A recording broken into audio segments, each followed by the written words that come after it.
Naxçıvanda 8 noyabr Zəfər gününün 5-ci ildönümü ərəfəsində bu mövzuda tədbirlər davam etdirilir. Ötən gün isə Vətən müharibəsi qəhrəmanları ilə bir gün adlı tədbir keçirilib. Naxçıvan şəhər İcra Hakimiyyətinin təşkilatçılığı Naxçıvan Dövlət Texniki Kollecinin dəstəyi ilə keçirilən tədbirdə Vətən müharibəsi qaziləri və kollecin tələbələri iştirak edib. Əvvəlcə ümumilli lider Heydər Əliyevin və şəhidlərimizin əziz xatirəsi bir dəqiqəlik sükutla yad edilib. Dövlət himni səsləndirilib.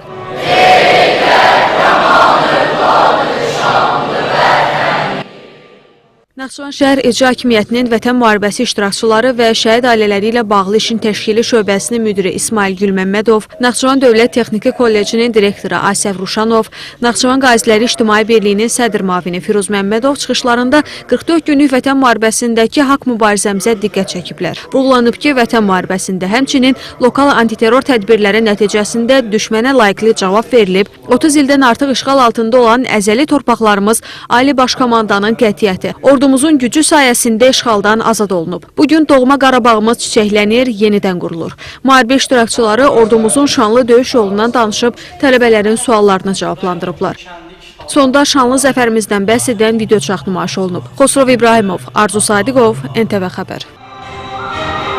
Bu mübarizədə dövlət, xalq, ordu birliyi isə bizi zəfərə daha da yaxınlaşdırır.